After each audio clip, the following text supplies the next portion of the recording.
You and I are both in the vulnerable population, so it certainly has a special, not meaning, but something I'm paying attention to personally. But are you satisfied with what Oregon's doing? And the reason I ask that is because on November 28th, Pat Allen, for whom I have a great deal of respect, announced there are no coronavirus in Oregon, cases in Oregon. Then without an hours, there's a case. And he said there's no need for an executive order. And then if we announce an executive order, the only additional thing we could do would be to call out the National Guard. But then yesterday the governor announced an executive order and saying she was doing a bunch of things, and included a whole lot of several testimonials from educators groups saying what a great job she was doing. So I'm trying to sort through, in my mind, the difference between what's politically happening and what's good science happening. For your audience's sake, maybe you know this, I'm 76, and I guess those 60 and older, should they get this virus, they could die from it. Whereas if you're younger, you can get it, but you won't die from it. So when you said vulnerable population, I want to explain to your listening audience what that's about and what I understand. You know, you didn't hear me. I called the governor when they found out the individual who worked in schools had it the first time. I immediately called the governor, or she called me telling me about this, and said, what can we do? And one of the reasons is because somebody said in the Washington legislature, they allocated $100 million. But I was assured the federal government was going to put a bunch of money into Oregon. So since then, I've gone back and forth. Given what's happened to me, the infectious diseases, or whatever you want to call them, I went up last week and visited with a doctor who they had to make a decision on whether or not to take my PICC line out, where they've been pouring antibacterial drugs into me because I had a very serious infection. And he had an incredible background, as we found out, my wife found out going online, and he was highly flattered that we even knew it, because he said none of the people up there knew it. And he wasn't begging it, but he knew about this. He had written papers years ago. And I asked him, just tell me, where are we? And all he would say is, you need to take this very serious. I don't know where it's going to go.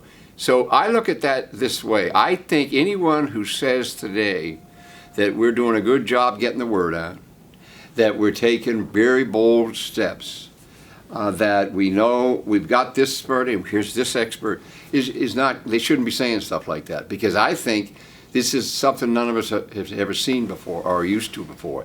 And yeah, we don't want people to panic, but I don't care. I don't think today, as I talk to you, March, what is it today? 9th at, is that clock right? It is, I changed it. At 11:05, that we know.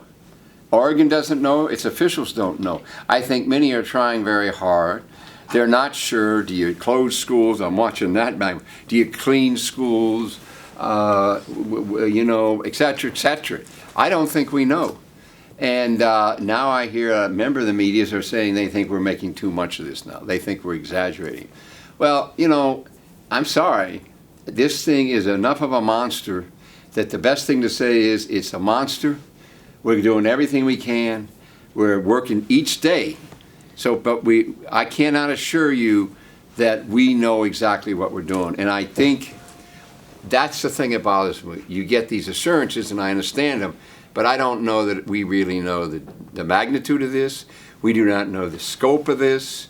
There is politics involved, and that bothers me deeply. I'd like to think when you're dealing with Mother Nature in this area, let's just keep politics out of it. So I don't know what to say. I'm very uneasy as I sit here. I got to tell you, because I've got relatives who just got on a cruise ship yesterday mocking me that they thought it was a plot, blah, blah, blah, and they made fun of it, and they got on a cruise ship they're going out there, and going out of Fort Lauderdale. Oh, this is ridiculous. And they're going out. And these are very close. The Margie's, my wife's close. And we were telling them to the last, Margie just gave up. They're laughing. Nah. So, am I worried? Yeah, I'm worried because, what is it, the State Department, well, you like I said, that you shouldn't be going on these cruise ships. Now, I can't get to even my relatives on that. We're going 2 weeks, we're going, that's ridiculous. So, I don't want to be an alarmist. What?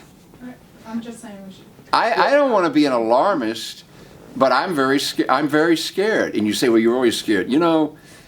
The flu of 1918, there was a terrible flu. My mother's Parkinson's disease came from that. That's how it got into her. And of course, she'd have it suffer for 39 years. Parkinson's disease is horrible. So, you need to understand that the body is tough. But you know what I learned from what happened to me? Infections can get into you all kinds of ways. And if they do, they're as dangerous as anything else you can think of, cancer or anything else, an infection inside you when it's really raging. So this stuff can get into you all kinds of ways. You mentioned politics being a part of this. Is that in the interplay between state and federal? Because I know there's, the state doesn't always get along with the Trump administration, right. Or is it more local? Where do you see the politics? I think I know when a politician is being a politician. And I've seen different things going on. I just shake my head. And this is not something you should hold press conferences on or meeting availability unless you are going to be very serious.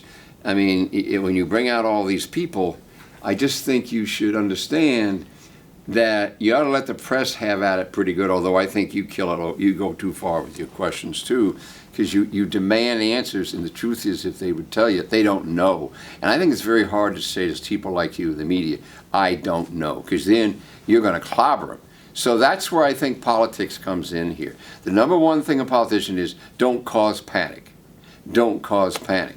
Well, there's overreaction and there's reality, so I don't know. Okay. I'm not a person you should talk to because of my mother's Parkinson's. I'm very sensitive to horrible diseases and the damage they can do. Very sensitive. And this thing scares me for the reason you said. I'm vulnerable right now. Really. I don't want to get it, but I also don't want anybody in my neighborhood to get it. I don't want my grandchildren to get it, even if it doesn't. So, but maybe you people the three of you are all set. You're not worried about it. It comes and it goes.